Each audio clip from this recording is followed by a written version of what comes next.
Kebakaran melanda 3 rumah di kawasan padat penduduk Sawah Besar, Jakarta Pusat. Diduga api berasal dari korsleting listrik.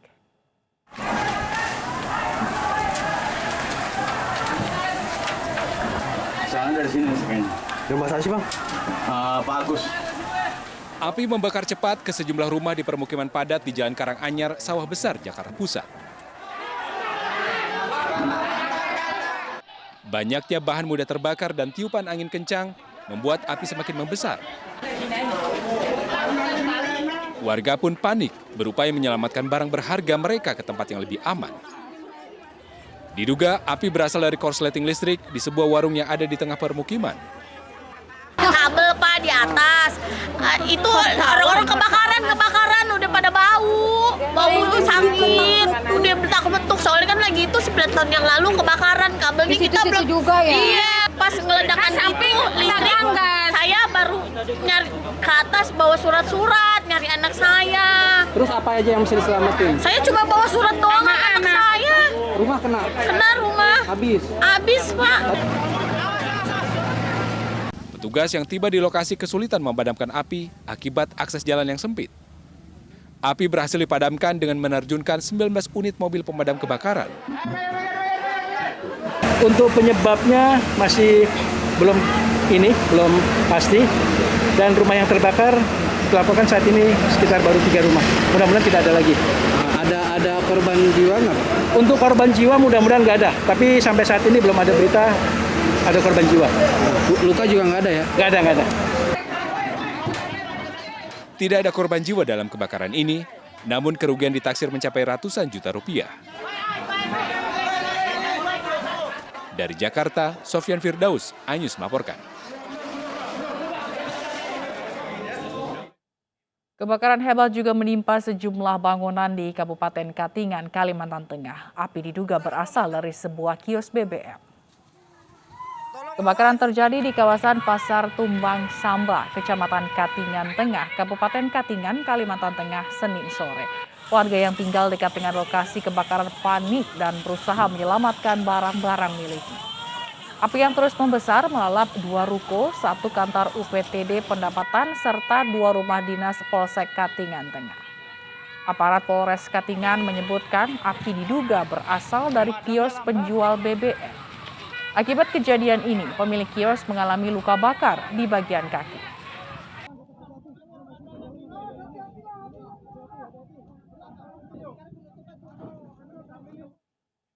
Polda Metro Jaya kembali menggerebek kantor pinjaman online ilegal. Kali ini berlokasi di rumah kos di Jalan Tawangmangu, Cengkareng, Jakarta Barat.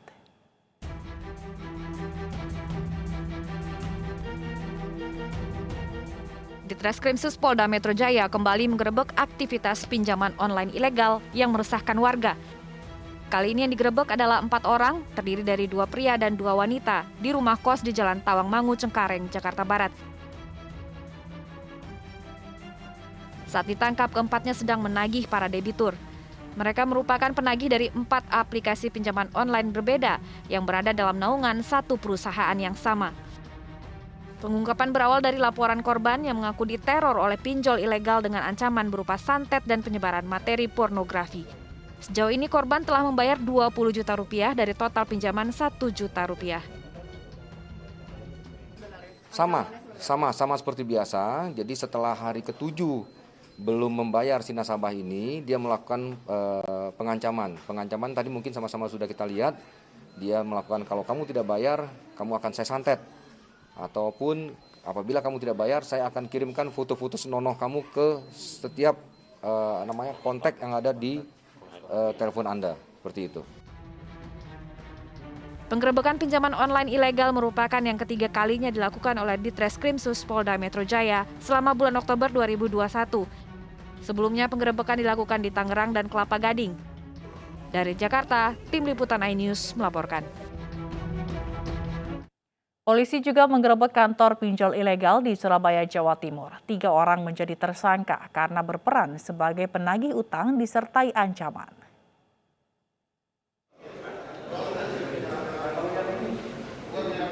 Ditreskrimsus Polda Jawa Timur menggerebek sebuah kantor pinjaman online ilegal di kawasan Sukomanunggal, Surabaya. Sejumlah dokumen, komputer, dan laptop diperiksa polisi. Dalam penggerebekan ini, belasan orang ditangkap polisi. 3 diantaranya menjadi tersangka. Mereka adalah penagih utang yang disertai dengan ancaman. Sementara polisi masih mengejar pimpinan perusahaan yang kabur. Setelah menerima data dari perusahaan-perusahaan ini terkait nasabah yang tidak membayar, maka PT Bimsakti menunjuk beberapa karyawannya untuk melakukan penagihan. Cara yang dilakukan yaitu tadi, membelas yang berisi ancaman. Polisi menyita puluhan ponsel, kartu perdana, serta laptop. Para tersangka dijerat Undang-Undang ITE dengan ancaman hukuman di atas 5 tahun penjara. Dari Surabaya, Jawa Timur, Rahmat Ilyasan, iNews melaporkan. Polri terus berupaya keras untuk dapat menangani kasus pinjaman online ilegal. Maraknya kasus pinjaman online kerap meresahkan masyarakat, bahkan hingga korban bunuh diri. Direktorat Tindak Pidana Ekonomi Khusus Barreskrim Polri telah menyita uang tunai sebesar 20,4 miliar rupiah terkait dengan kasus pinjaman online ilegal yang menyebabkan seorang ibu di Wonogiri bunuh diri akibat terlilit utang pinjaman online. Setelah didalami, ternyata korban bunuh diri diduga tidak kuat menahan ancaman dari pihak pinjaman online yang tak bertanggung jawab. Dalam kasus ini, polisi menangkap dan menahan 3 orang tersangka kasus pinjaman online yang terdiri dari Ketua Koperasi Simpan Pinjam Solusi Andalan Bersama berinisial MDA, pendana berinisial JS, dan 1 orang berinisial SR. Ada beberapa titik yang sudah dilakukan penindakan, 8 titik.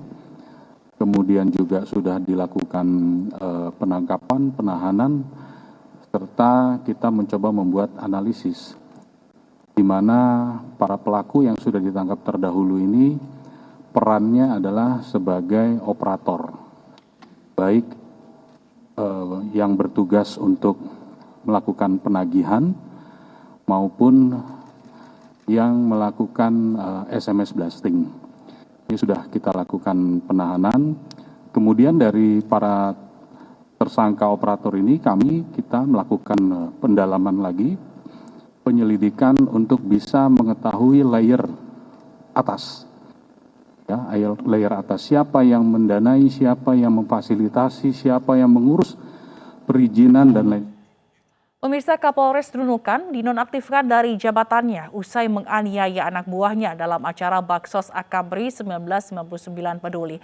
AKBP Saiful Anwar saat ini tengah diperiksa oleh Divisi Propam Polda Kaltara. Kasus penganiayaan berawal dari beredar video berdurasi 43 detik di media sosial. Diduga Kapolres Nunukan AKBP Saiful Anwar menganiaya anggotanya dalam kegiatan Baksos Akabri 1999 Peduli.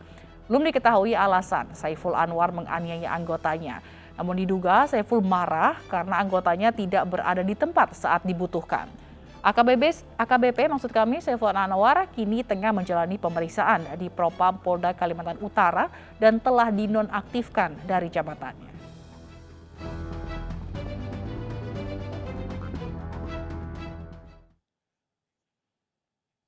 Seorang anggota Polres Lombok Timur tewas ditembak rekan seprofesinya. Pelaku telah diamankan bersama sejumlah barang bukti dan polisi selidiki motif pelaku.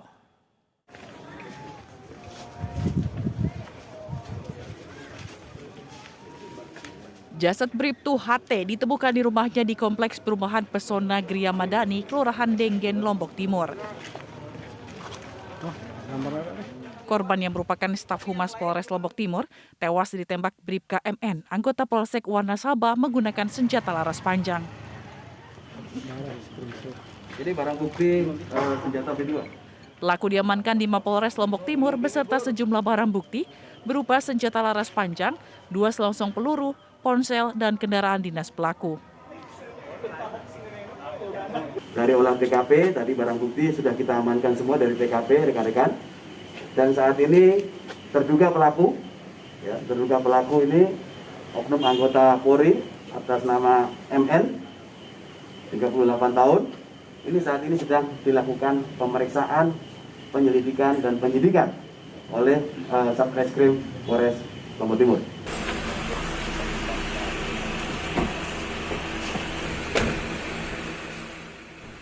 Dikabarkan korban terkena tembakan 2 kali di bagian jantung dan polisi masih mendalami motif pelaku menembak korban.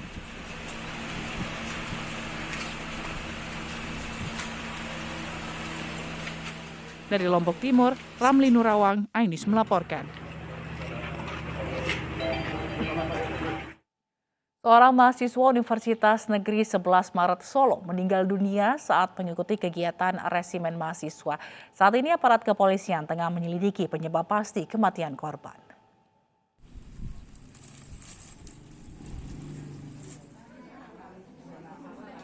Suasana duka menyelimuti rumah pasangan Sunardi dan Endang Budiastuti di Desa Dayu, Kabupaten Karanganyar, Jawa Tengah, Senin siang. Buah hati mereka, Gilang Endi Saputra, meninggal dunia saat mengikuti diklat resimen mahasiswa di Universitas Negeri 11 Maret Solo.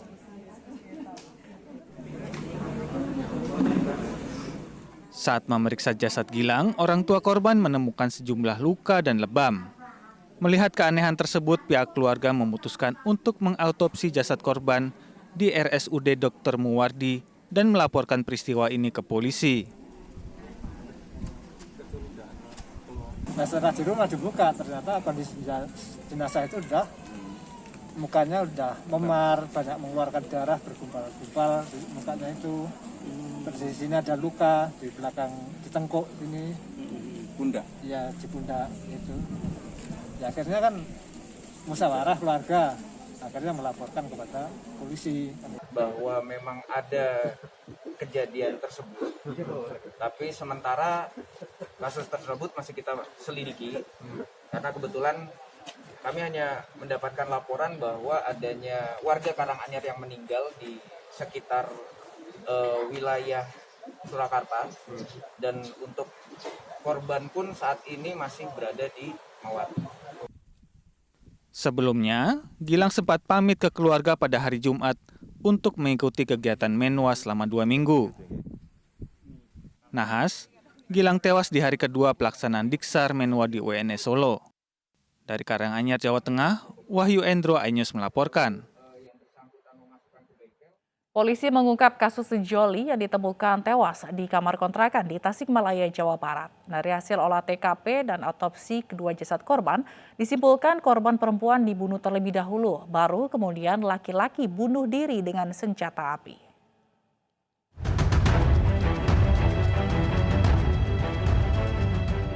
Teka-teki kematian pasangan sejoli dalam kamar kos di Kampung Ciburas, Pasar, Desa Mekarwangi, Kecamatan Cisayong, Kabupaten Tasikmalaya, Jawa Barat terungkap. Ternyata kedua korban tewas akibat ditembak senjata api di bagian leher. Pelakunya bukan orang lain, melainkan korban laki-laki. Menurut polisi, korban perempuan tewas terlebih dahulu ditembak, kemudian korban laki-laki bunuh diri. Polisi menduga motif awal dari kasus joli tewas di kamar kos ini lantaran hamil di luar nikah. Kami telah menemukan dua proyektil peluru yang diduga menewaskan 2 orang tersebut. Kemungkinan besar bahwa korban perempuan ditembak duluan, kemudian yang laki-laki menembakkan diri. Sebelumnya, warga geger dengan penemuan jasad sejoli di kamar kos Sabtu lalu. Kejadian diketahui pertama kali oleh warga karena curiga sudah 2 hari tidak ada aktivitas di kamar korban.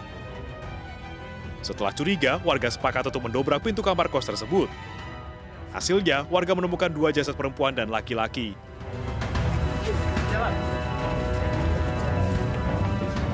Dari Tasikmalaya, Jawa Barat, Asep Juharyono, iNews melaporkan.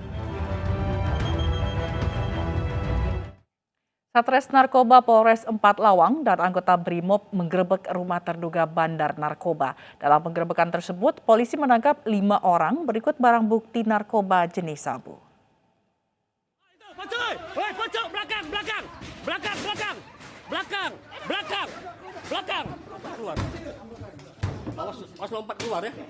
Rumah bandar narkoba di Desa Sukakarya, Kecamatan Saling, Kabupaten 4 Lawang, Sumatera Selatan, digerebek Satuan Reserse Narkoba Polres 4 Lawang dan BRIMOB. Polisi mendobrak pintu kamar yang dikunci tersangka dari dalam kamar. Para tersangka dibekuk tanpa melakukan perlawanan. Tim gabungan menangkap 5 orang berikut barang bukti 15 paket sabu dengan berat total 2,89 gram, 1 pucuk senjata api rakitan jenis revolver, uang tunai sebesar 11 juta rupiah dan 6 unit ponsel. Saat ini polisi menetapkan 2 orang sebagai tersangka yang diduga bandar sabu dan 1 orang sebagai kurir. Kami langsung pergi ke rumah target operasi dan langsung semuanya ikut melakukan tugas sesuai yang telah ditentukan pada sebelum kegiatan penggerebekan. Ada perlawanan ketika digerebek? Alhamdulillah tidak ada perlawanan, semuanya berjalan lancar semua. Tersangka terancam hukuman penjara seumur hidup. Dari 4 Lawang, Sumatera Selatan, Amri Wijaya, iNews melaporkan. Kericuhan mewarnai pemilihan Ketua Komite Nasional Pemuda Indonesia, Kecamatan Pamijahan, Bogor, Jawa Barat. Adu mulut hingga saling dorong tak terhindarkan.